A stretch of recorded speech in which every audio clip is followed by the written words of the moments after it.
We're talking about stopping the summer slide without sacrificing fun. So if you just came into the waiting room, I'd love to hear your thoughts. What's up at night when it comes to the summer? What's on your mind? What are your concerns, or what do you hope to have answered this afternoon? If you would throw that into the chat right now, that would be terrific. My name is Ann Dolin, and I will be your host this afternoon. For the last 25 years, my team and I have been helping kids to do better and to improve their skills over the summer so that they go back to school in the fall feeling really prepared. And this time of year, parents are calling our office looking for help for their kids.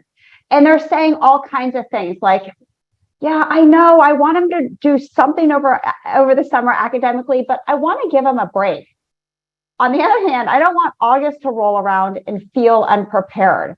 We've got camp and lots of things going on. I'm not even sure what we can fit in.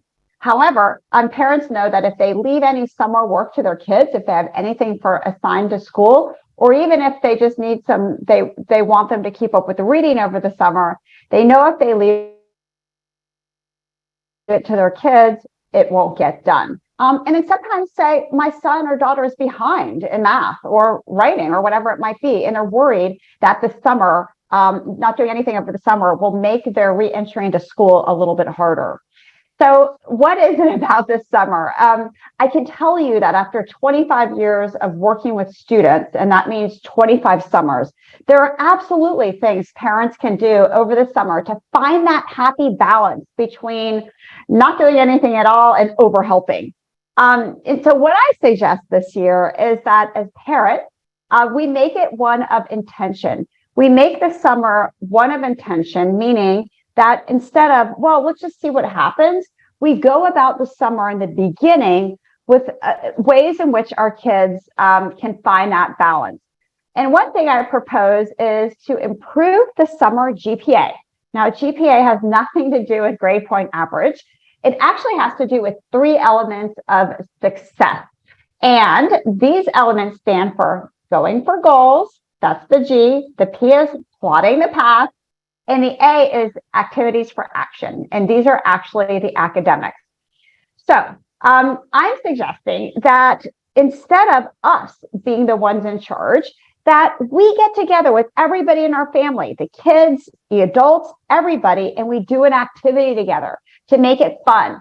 And we figure out what our kids love to do and what they want to do over the summer.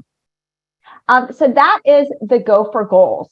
So Go for Goals is when everybody gets together and you can make it fun, make it a family meeting, set aside 45 minutes or so, and you're going to brainstorm goals.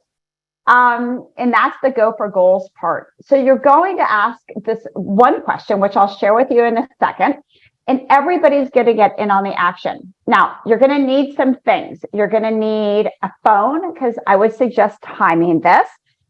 You'll need some Post-it notes. You'll need a marker, and you'll either need a whiteboard, a blank whiteboard. And if you don't have one, it's okay. Just use a wall in your house that doesn't have anything on it. And here's what you're going to do. You're going to say, all right, everybody, we're going to do this activity. It's going to be super fun. I have a question for you. What do you want to do this summer? What do you want to do to learn and grow this summer? That doesn't mean playing video games all summer, but it basically means what would you like to do to develop yourself? So you're going to ask one of these 2 questions. How do you want to learn and grow, or what do you want to do? Now, you might want to give examples, because at first kids will think, I don't know, I'm not sure. What do you mean? But here's examples maybe that you have in your own life. I want to meal prep on Sundays because I always feel stressed out when I get home from work and I'm not sure what to make for dinner. Or maybe it's I want to wake up at 5:30 twice a week and go to the gym. Or maybe it's I want to read that book. It's been sitting on my nightstand for 3 months and I would love to finish it over the summer. So just give what you want to do and propose that as an example to your family. And the next step is to make sure that it's positive, because there are no wrong answers. So what I would suggest is that you get your timer, your phone, and you set it for maybe 4 minutes, unless if you're working with younger kids. So this is a time where everybody is going to jot down their goals, what they want to do over the summer. And then one by one, as you can see in this picture, everybody's going to get up and share their goals. Now, remember, there are no wrong answers. You may hear some crazy things from kids. And the goal is just to keep it positive and cheer each other on.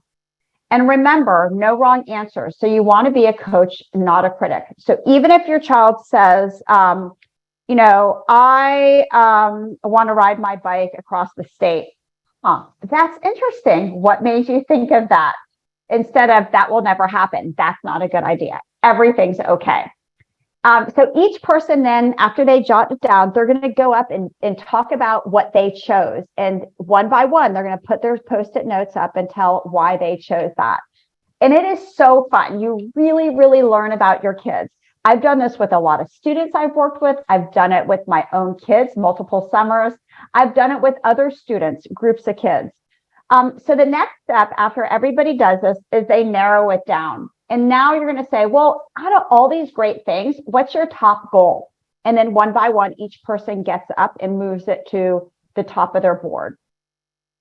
And this is great for all ages. It's awesome. I've done it with college students, high school students. This is a group of kids I did it with, and they are so adorable. Of course, these are younger kids. And the 4-year-old came over and she said, oh, I want to do it. And at first I thought she's really too young to do this activity. But she really wanted to participate. So I said, fine. And then when she wrote down a couple of goals. And then when I said, okay, now pick your very top one, she went up to the board and hers was she wanted to smell more flowers over the summer. It was adorable. I've heard all kinds of things from kids that I would never have expected. You hear typical things like, I want to build a fort. One student said, I want to learn how to work with metal. I want to take a metal crafting class. And it's just really neat to learn about your kids, things that you would not have known because everybody is so busy in their daily lives. I also love it because it's intentional. It's oftentimes we have these things in the back of our heads that we want to do, but we never really talk about it. And it's a great way to really set forth that intention at the beginning of the summer. So if you do this, I would recommend doing it early on, like right about now. Now, you might be saying, okay, this sounds interesting, but I'm not sure my child will participate. What do I do? It's okay. Sometimes one of your kids will come to the table and they'll say, this is dumb, it's stupid, I don't want to do it. Keep it light, keep it fun. It's just it's a fun thing to do. It shouldn't be onerous. And don't put pressure on the kids to come up with something. Because what often happens is once everybody starts writing down and then everybody goes up and shares, that child that didn't want to participate suddenly is jotting down some things that he or she wants to do. And then they kind of get into the game. And it doesn't have to be academic at all. Sure, they can be things like, I want to read a book. But really what I found with what kids do is they want to do things that they want to do. And often it's not academic. Sometimes it is. I've had kids also say, I want to improve my Spanish and do Duolingo for 10 minutes a day. And that's a great thing too. All right, so those are the goals that everybody's going to create. But now you got to plot the path. And this means, how are you going to get it done? So anytime you're goal setting and then you're taking that goal and you're breaking it down into pieces and you're executing on it, well, those are executive functions. And plotting a path is really a way in which you're breaking that big thing down into increments. And this is a great worksheet. You can either do this in a separate session where you're breaking down what you're going to do, or you can do it all in the same first session. Typically, I do it in 2 sessions, but if you don't have a lot of people, you can do it in one. You can get this by going to our website, which is ectutoring.com/summer-2023. And in it, you'll see that there's a section for each week. Ultimately, it's going to look like this. So, and this is a student who's actually a very good student. She was able to sort things out over many weeks. But for a lot of kids, I would not recommend doing both pages. Just do the first page. Just do a few of the boxes. It's okay. So anyways, this student, Catherine, wanted to get her driver's license. And to her, driving meant freedom. And she was really motivated. So she knew when she could get her license based on her birthday, and that was in August. So she put that down as the last box. And then she backwards planned all the things she had to do leading up into getting her license. And then after you do this, each person can share what they're going to do. So doing this is great. You can also make sure that your child is still invested in it on an ongoing basis by having a summer session, a Sunday session. A Sunday session is basically a family meeting, and they're not just for the summer. I love Sunday sessions during the school year. It helps everybody plan ahead. So during the Sunday session, you might say, how's everybody doing? How did your week go? Super casually. You might ask, oh, you mentioned you were going to work on Duolingo. How is that going? No pressure again. You can also ask powerful questions to your kids. And powerful questions are not, why didn't you do this? But instead, they're, you mentioned that was hard for you. What got in your way of getting that done? Or looking forward this week, what's the first step you might take? Or, oh, I love that. Which day might you start?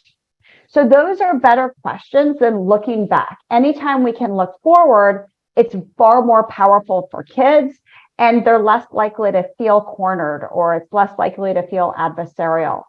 So all of these things, the planning, the breaking down big tasks or executive functions.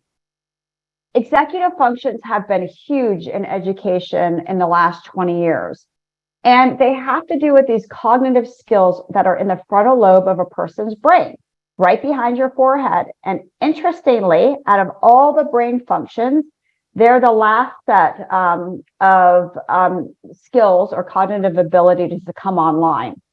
And that's why you see kids, as they're younger, not be able to plan ahead, and as they're older, be able to do it. So they have to do with goal setting, planning and organizing, focusing, accessing your working memory, and then self-checking. And this is like self-monitoring, knowing if you're on track or if you're not. And we've seen a big uptick in parents asking for this. Before we didn't do too much executive function coaching over the summer, but we've seen that because a lot of schools are using equitable grading, and many times kids they can turn things in late. Sometimes they don't have to turn their assignments in until the end of the quarter, or they can retake tests multiple times. The things that were embedded into the curriculum and into the daily life of school, like intermediary due dates, for example, those don't always exist. And because of that, kids aren't practicing these executive functions, but, having to plan it out, turn it in, getting feedback. So over the summer, because we've seen such an influx of this, we are working on particular skills, and you can do these at home too. So that's where the GPA activity comes in: setting goals, planning it out, staying on task, managing your time and organization, breaking assignments into smaller chunks, thinking flexibly. What if something goes in, doesn't go your way? How do you self-correct? Strengthening focus, coping with strong emotions. So we have a specific curriculum. It's called SMARTS, that we work with students over the summer to work on these very specific skills. It doesn't have to do with a GPA assignment. That's something fun you can do at home, but it's an online program that we use that's specific to these things. And it's extremely powerful.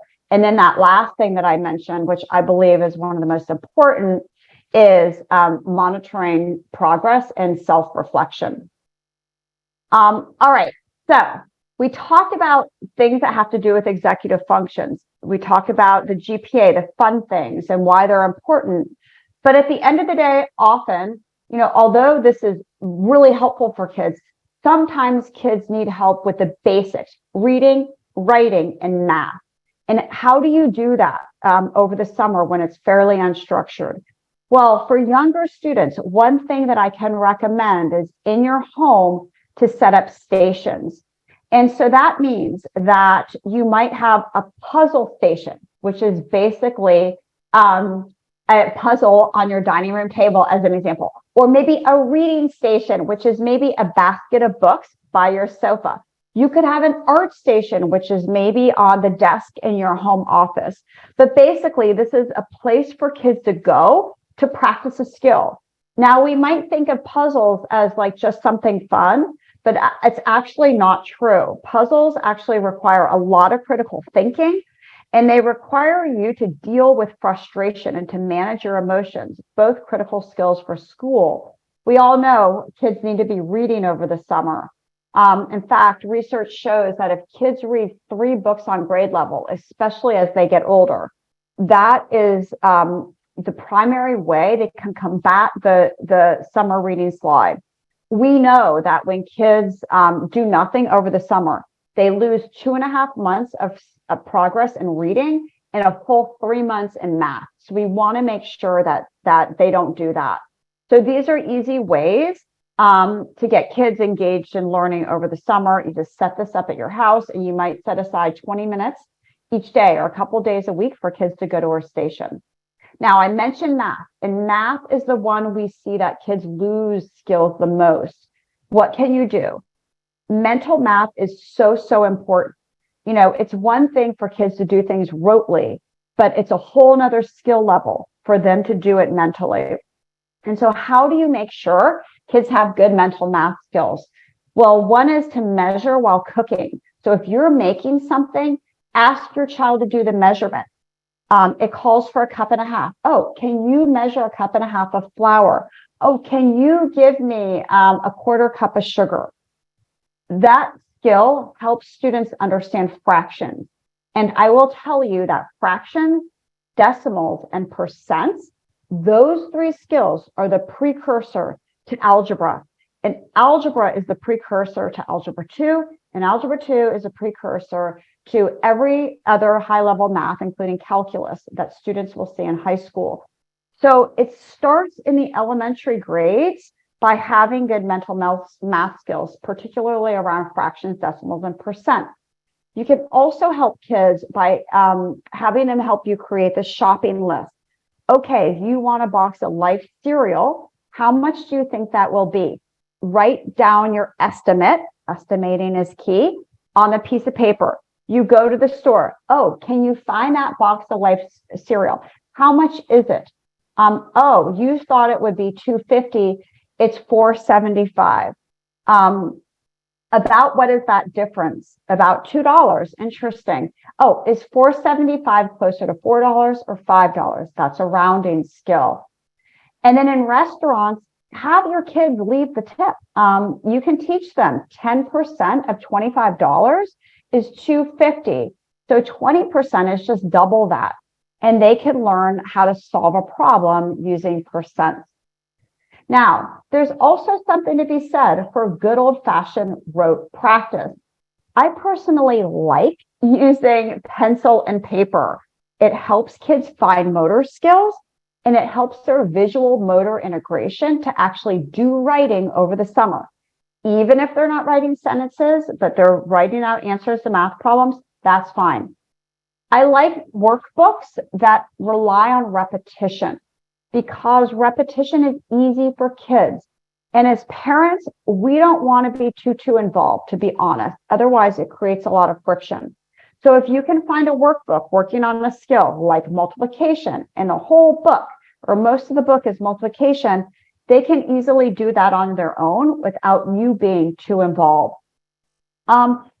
I would avoid, unless you have a student who loves these, the summer bridge activities for a struggling student are really hard, because there are often skills in those books that students have not seen, because it's, they're adding skills that maybe somebody in Iowa has learned this, but not somebody in Maryland.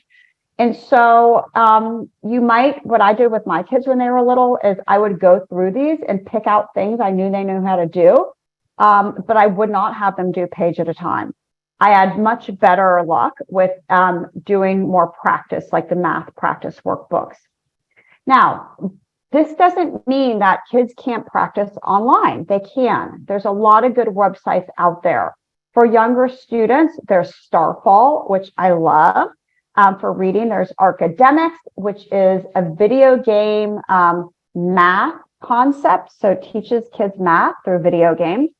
And then the last one, which I can recommend for through high school, is called IXL. IXL is a great platform. It was originally developed for math. They have all kinds of subjects in there. But I'd say math is really wonderful and well developed on this website. And I think it's $14.99 a month, but it's great for kids. You can find fourth grade math and they can practice skills throughout the summer. So that's math. Let's move to reading really quick. I think I mentioned that really 3 books is key. And there's lots of ways you can get to this. One is through Dear Time, which stands for Drop Everything and Read. When I was a teacher, at least a few times a week, I had Dear Time for my students.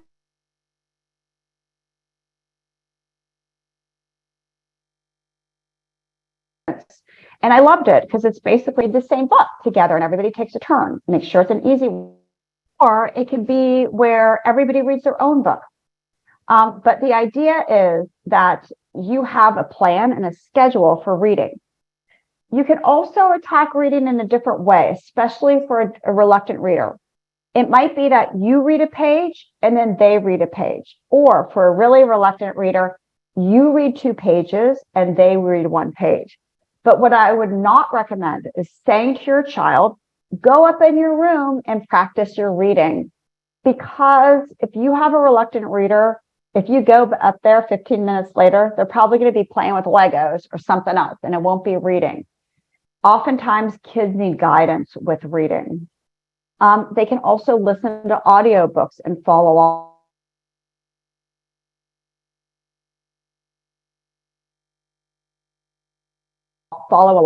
And then for all kids, Netflix is to make sure kids are watching with captions.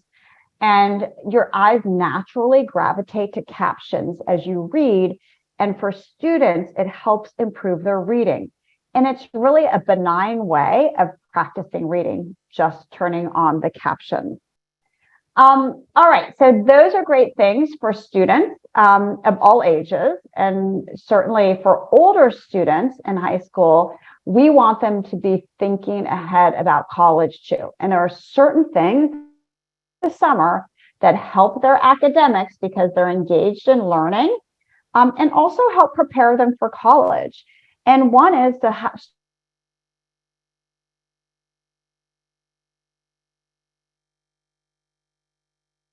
you talked to your friends about college? What's on your mind about it? Would you want to look at some colleges? And that's a great way just to start researching colleges. It's great for kids to go to the websites. Since COVID, colleges have marketed themselves differently than they did before COVID, because during COVID, you couldn't go and take tours. And so colleges got really adept at creating amazing videos and marketing materials and great reading materials online. So it's very interactive. They can also plan to drive by a school. If you live in Northern Virginia, you can drive through George Mason campus one day. Maybe you can go over to GW or American. There's lots of ways kids can put their academic skills to use over the summer and research colleges. But what I would recommend is starting discussions early. If you have a high schooler, and really understanding what happens during the process. So I created college prep checklists that tell you exactly what to do for 9th grade, 10th grade, 11th grade, and then the senior year. And you can get these by going to ectutoring.com/summer-23, and they will come your way. All right, so because this is a lunchtime webinar, I thought I would make it short and sweet. And if you have a question, please pop it in the chat. I'm going to go to that in just a second. I want to also let you know that we're here to help. If you would like to not be too involved in your kids' summer work, you want somebody else to handle it, so you make sure there's accountability and that it's fun and engaging and they love doing it and they go back to school prepared in the summer and the fall, we're happy to help you. either through general tutoring or our executive function program. And you can learn more by going to our website, which is ectutoring.com. If you want to talk to Kathy, Jennifer, and Stuart, they're our program managers, just scan that QR code. It will take you to their calendar, and there you can schedule a time to talk to them, tell them about your child, and see if we can be a match.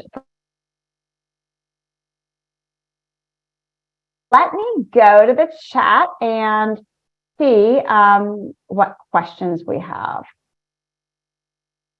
All right. Parent says, saying, when do your kids start summer break? This Friday. Gloria says, I'm most concerned about math. I'd like to find a live math class for the summer. Gloria, we provide one-to-one tutoring over the summer.